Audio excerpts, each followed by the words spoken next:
Good afternoon, everyone. If we would like to go ahead and take a seat, we can get started. There's plenty of chairs open.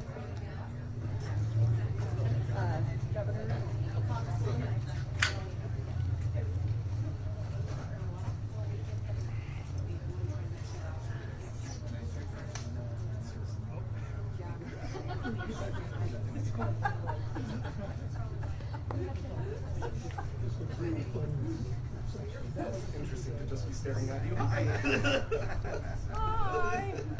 It's not awkward at all.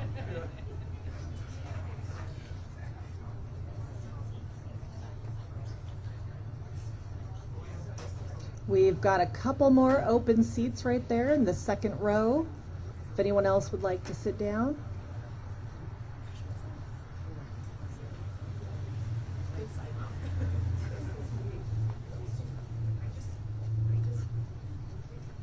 All right, well, I think we can go ahead and get started. Welcome everyone to the Benton County Crisis Center.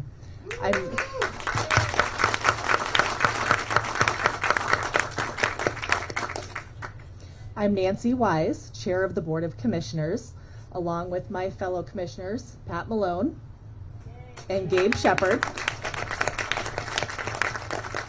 We welcome you to this celebration of a major step forward for our county. Many of you played a part in this great accomplishment. We acknowledge that what we know as Benton County was previously inhabited by the tribes of the Kalapuya people indigenous to this location. We recognize the pre-existing and continued sovereignty of those tribes who have ties to this place and thank them for continuing to share their knowledge and perspectives on how we care for, impact, and protect the land we live on.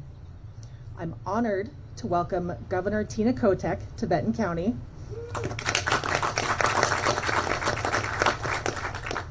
A longtime advocate and leader in behavioral health with several members of her staff. This facility would not exist without tremendous support from the state, and we are delighted to celebrate together. Benton County also received federal support for this project, and we are pleased to welcome U.S. Representative Val Hoyle.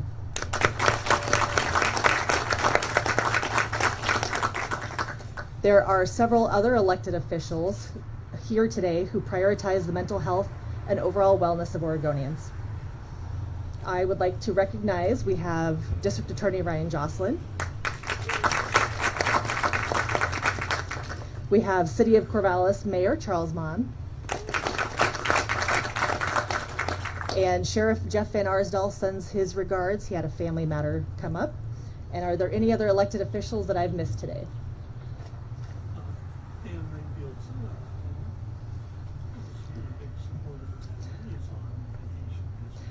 Yes, thank you for that note. Dan Rayfield has been instrumental in helping us with this project as well, and he's on a much-earned vacation.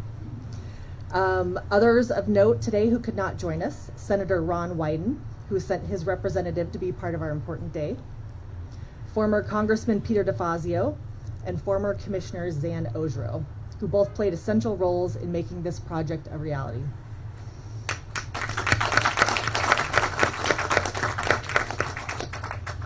Early in construction, this project hit an unexpected snag that could have delayed it indefinitely. I'd like to invite Assistant County Administrator Rick Krager to share that story.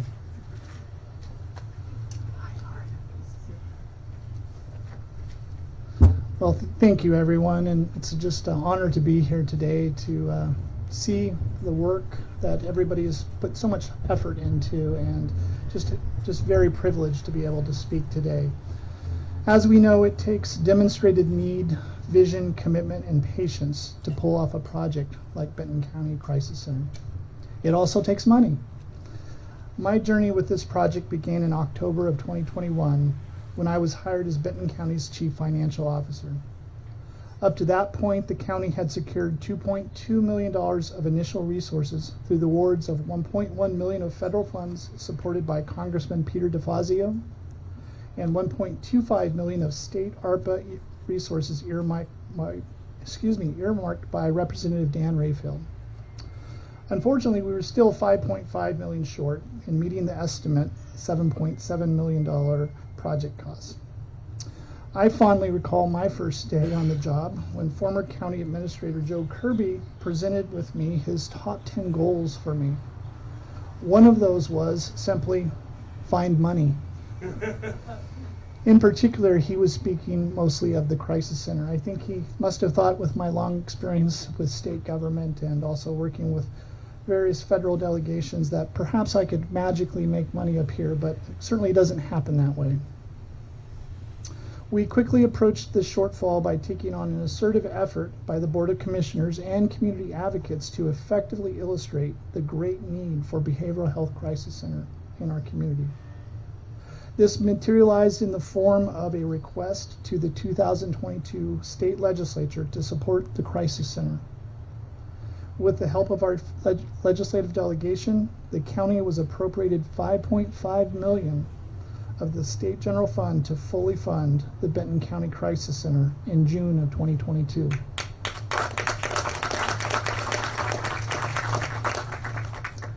And with that, we were off to the races, or at least so we thought. A little history on this site is that it was at one time a gas station. While this type of site can present certain challenges, the location was ideal to provide the desperately needed services for our community. As we kicked off the construction phase of the project in the spring of 2023, we were all poised for a end of summer 2024 project delivery. While the county and our contractor, Girding Building, had certainly conducted its due diligence and tested to ensure that the site was safe to build, you simply don't know what you may run across until you get into the ground. This project was certainly no exception. As Girding began its site development, we learned there were several decommissioned fuel tanks that remained. I joke a little, it wasn't funny at the time, but joked a little bit. It seemed like daily I would come into the office and my first call was to the public works director to say, did they find anything today? Because it was constantly a wait and see, and as we got further and further in the ground, we found several other tanks. While these tanks created no contamination, the cost of testing, as well as effectively removing the tanks and mitigating any risks to the ground around it, was not within our current resources. In total, the Benton County Crisis Center project grew to a $8.9 million total project cost, leaving us with a $1.2 million funding gap. With the outstanding and quick work of our behavioral health director, Damian Sands, we reached out to our partners at the Oregon Health Authority and the Intercommunity Health Center to seek possible resources and solutions. Their response was amazing and extraordinarily quick. Together, they were able to help erase the entire deficit with available capital funds.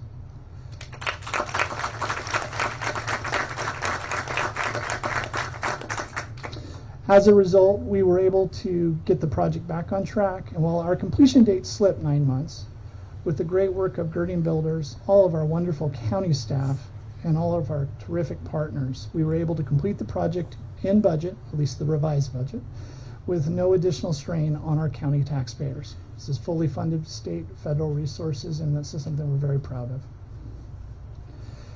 In closing, I want to recognize our partners that supported our funding efforts. As already has been mentioned, former Congressman Peter DeFazio, former State Speaker of the House Dan Rayfield, former Governor Kate Brown. At the time, Speaker Tina Kotek was with us back when we first were having some of our funding challenges, and now Governor Tina Kotek. Congressman Val Hoyle has been a constant supporter. Obviously, the Oregon Housing Authority and the Intercommunity Health Center should all be recognized for this effort here today.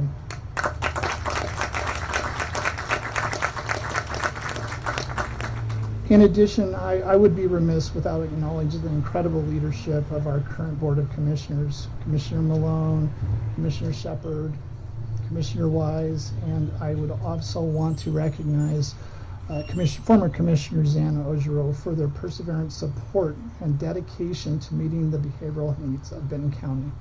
This project would not have been possible without their leadership. Thank you.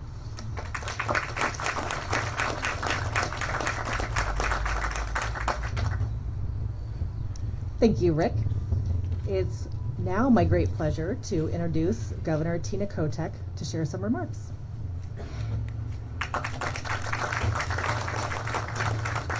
Thank you, Chair Wise. Good afternoon, everyone. Thank you for that history, Rick. Glad to be here. Maybe for the state team here for the help for this project. I brought things in a plastic binder because of the rain, but you guys, you're good. So, well, good afternoon, everyone. It's really lovely to be here. The weather is cooperating.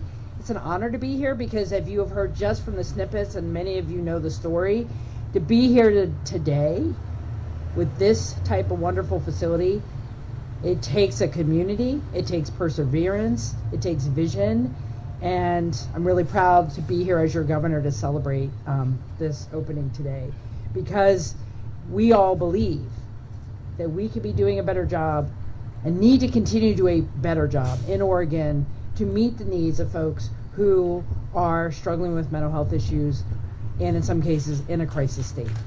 We can do that here, and this is what we're showing here today. Thank you.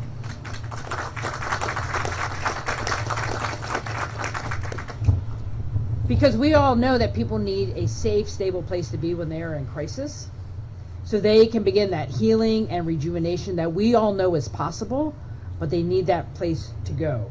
And because of the people here, the vision is a reality with the opening of this crisis center. There's been a whole host of people involved: nonprofits, hospitals, advocates, law enforcement, peer support workers, and a lot of folks rooted in this community who took it upon themselves to advocate for what people needed with a unified vision, with persistence.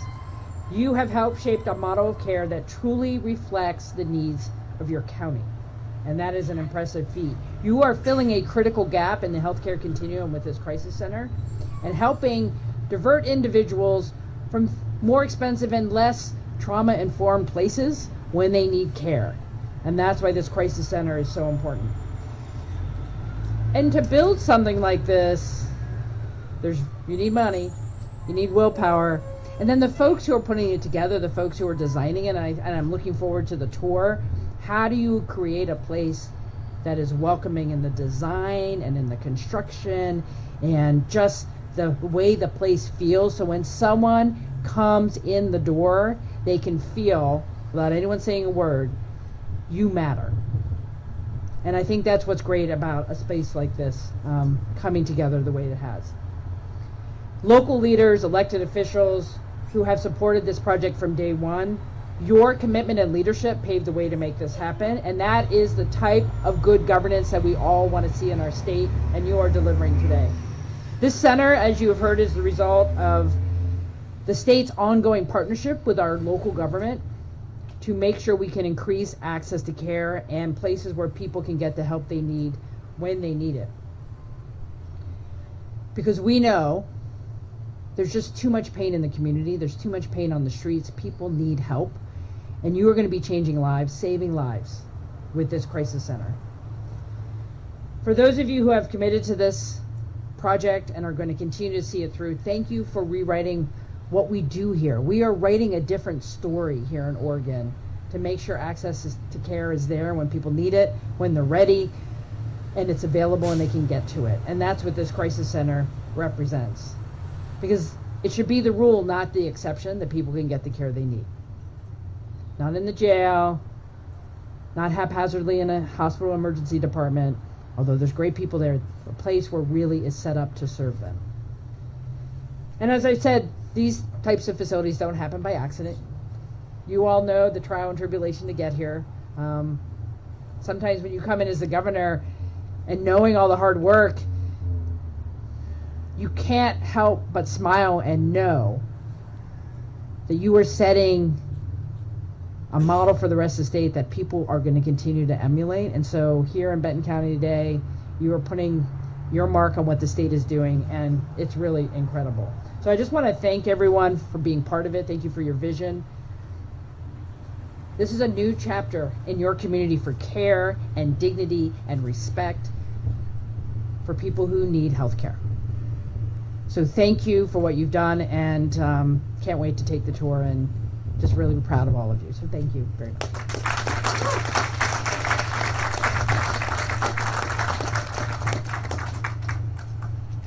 Thank you, Governor Kotek. Next, we are honored to hear from U.S. Congresswoman Val Hoyle.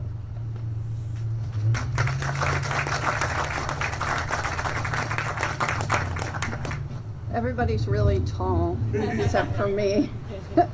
So I'm really excited to be here today because this is the right thing to do. It's the right thing to do because we need to treat people with mental health issues the same way we approach people with physical health issues, right? We have to stop criminalizing mental health. I remember I was thinking about it on the way up when I was in the House with as a majority leader for then Speaker Tina Kotek.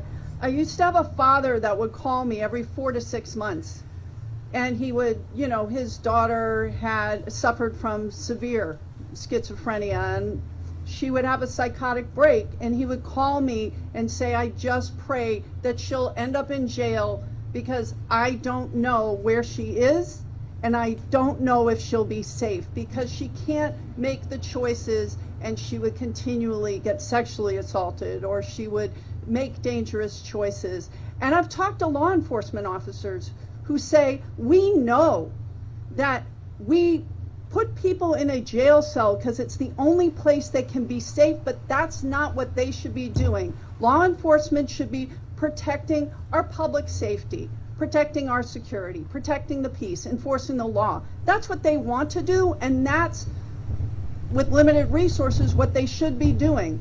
And if people are suffering from mental illness, they should be able to get the treatment. A long time ago, in 2007, I believe, we passed the parity law saying that in Oregon, we will treat mental health in parity with physical health.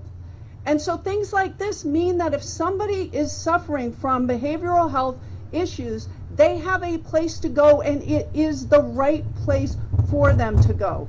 So we can keep people safe, we can treat them as humans, and we can treat them for the conditions that they have. But this would not have happened without the hard work of so many people here, recognizing there was a problem and not stopping every time an obstacle was put in their way.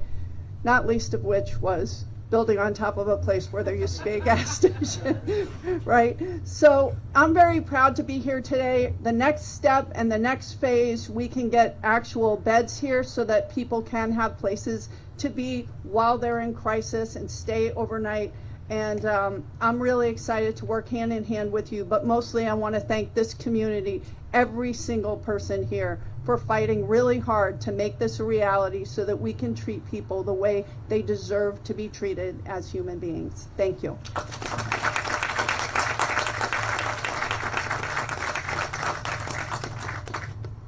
Thank you, Congresswoman Hoyle.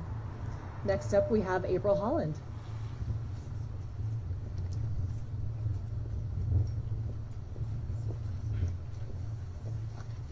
Hi everyone, good afternoon. I'm April Holland. I serve as the Health Department Director here in Benton County, and I'm joined behind me by some of our amazing behavioral health staff.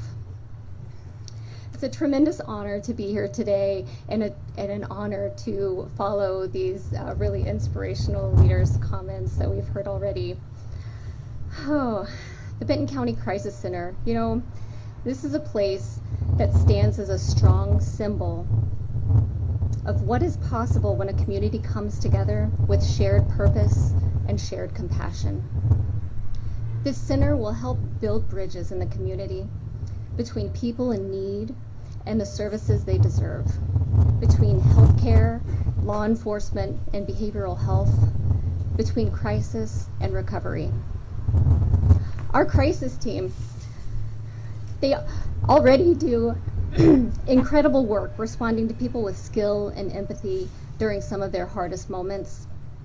The Crisis Center gives that work a permanent home and the capacity to do even more. Once fully staffed, this center will operate 24/7, ensuring that help is available when it's needed most. Sorry for the wind. This is a walk-in resource for everyone. No insurance required, no referral, no appointment. If you're in crisis or you're helping someone who is, the door will be open, day or night. This project was many years in the making, and many hands brought it to life. I want to recognize and thank the Design Planning Committee members who envisioned what this center could be.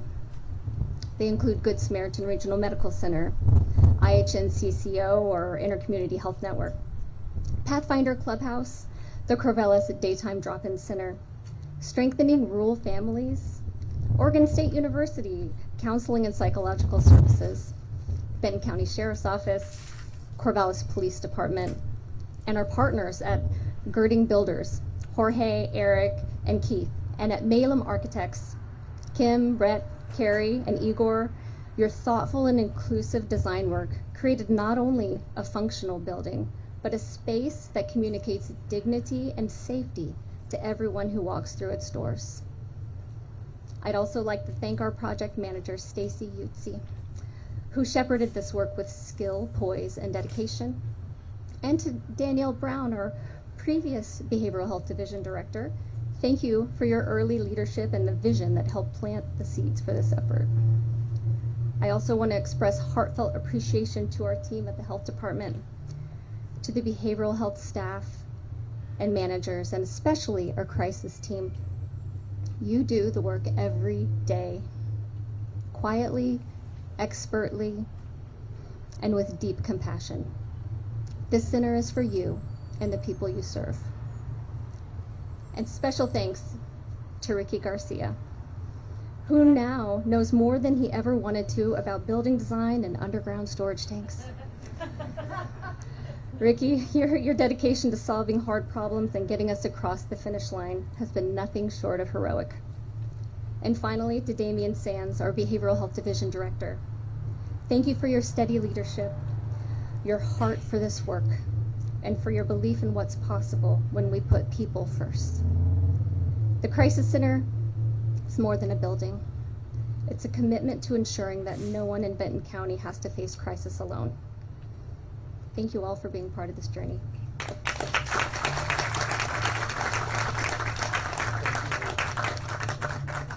Thank you, April, and thank you, Behavioral Health Director Damian Sands and our members of the crisis response team.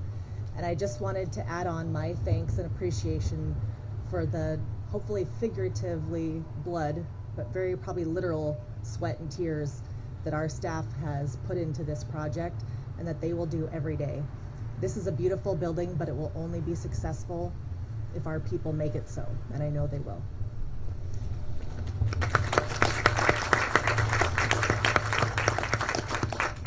And that concludes our comments, and I believe we're going to have tours. Oh, and the ribbon cutting, of course. How silly of me. I was hoping for big scissors.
two sticker. They're all standing back there.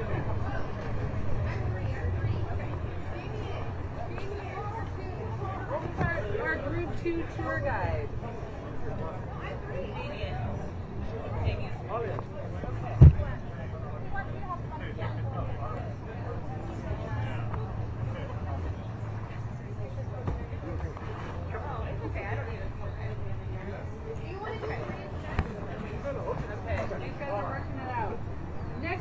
If the sticker on the back of your name tag is a green number 2, you're going to go with Damien. We're just small groups. Wow. Okay, no, maybe I do want to do it. You did this too.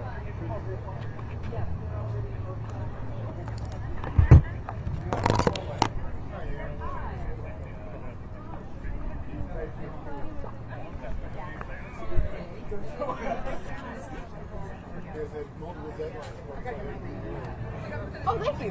Sorry.